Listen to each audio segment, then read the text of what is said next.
చిలకలూరిపేటలోని పట్టణంలోని పురుషోత్తపట్నం శ్రీ షిరిడి సాయిబాబా మందిరంలో దత్తస్తూపం 14 వార్షిక వేడుకలు సందర్భంగా సత్యదత్త వ్రతంలో భక్తులు పాల్గొని విశేష పూజా కార్యక్రమాలు నిర్వహించారు. 2024 జూలై 21 ఆదివారం గురు పౌర్ణమి సందర్భంగా బాబా వారికి 2223 బియ్యంతో అభిషేక గురు పూజ జరుగుతుందని తెలిపారు. భక్తులు పాల్గొని సాయిదత్త ఆశీస్సులు పొందాలని తెలిపారు.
మరి ఈరోజు మన చిలకలూరిపేట మండలం పురుషోత్తమపట్నం గ్రామంలో వేచేస్తున్న శ్రీ షిరిడి సాయిబాబా మందిర ప్రాంగణంలో ఉన్నటువంటి 153 అడుగుల షోడశ దత్తాత్రేయ స్వామి వారి యొక్క స్తూపం యొక్క 14వ వార్షికోత్సవ కార్యక్రమ వేడుకలు జరుగుతూ ఉన్నాయి.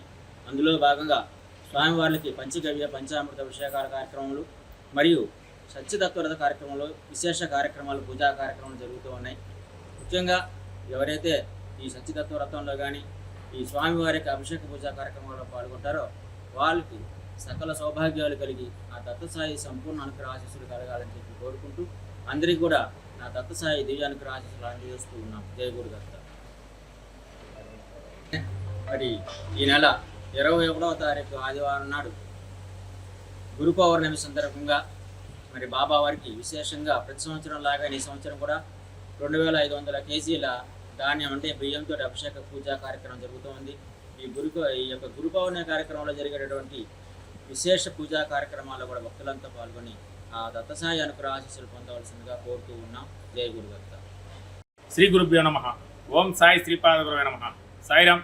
మన చిలకలూరిపేట పురుషోత్తపట్నం గ్రామంలో ఏం చేసినటువంటి షిరిడి సాయిబాబా మందిరం శ్రీ సాయి దత్త స్తూపం 153 అడుగుల ఎత్తుతోటి షోడశ దత్తావతారాలతోటి నవనాథులతోటి అనగా దత్త స్వామితోటి విలసిల్లుతున్నటువంటి మన పురుషోత్తపట్నంలో వేయించేసి ఉన్న శ్రీ గురు దత్తాత్రేయ స్వామి వారి స్తూపం వార్షికోత్సవం 14వ వార్షికోత్సవం జరుగుతూ ఉన్నది. ఈరోజు ఉదయం శ్రీ సత్యదత్త వ్రతం జరుగుతూ ఉన్నది. అలాగే సాయంత్రం శ్రీ దత్తాత్రేయ స్వామి వారికి పల్లకీ సేవ మహోత్సవం జరుగుతుంది. కాబట్టి సాయిదత్త భక్తులందరూ కూడా వచ్చి పల్లకీ సేవ కార్యక్రమంలో పాల్గొనండి, స్వామివారి ఆశీస్సులు పొందండి. అలాగే ఈ నెల 21వ తారీఖున గురు పౌర్ణమి జరుగుతుంది. గురు పౌర్ణమి సందర్భంగా విశేష పూజా కార్యక్రమాలు జరుగుతాయి. అలాగే 2223 కేజీల బియ్యంతో స్వామివారికి విశేషంగా అభిషేకం జరుగుతుంది. ఆ రోజు సాయంత్రం 21వ తారీఖు సాయంత్రం స్వామివారికి రథోత్సవం జరుగుతుంది. కాబట్టి సాయిదత్త భక్తులందరూ కూడా వచ్చి స్వామివారి పూజా కార్యక్రమంలో పాల్గొని రథోత్సవంలో పాల్గొని స్వామివారి ఆశీస్సులు పొందగలరు. జయ గురుదత్త. శ్రీ గురుదత్త. శ్రీపాదరాజం శరణం ప్రపంచే. శ్రీపాదరాజం శరణం ప్రపంచే. శ్రీపాదరాజం శరణం ప్రపంచే.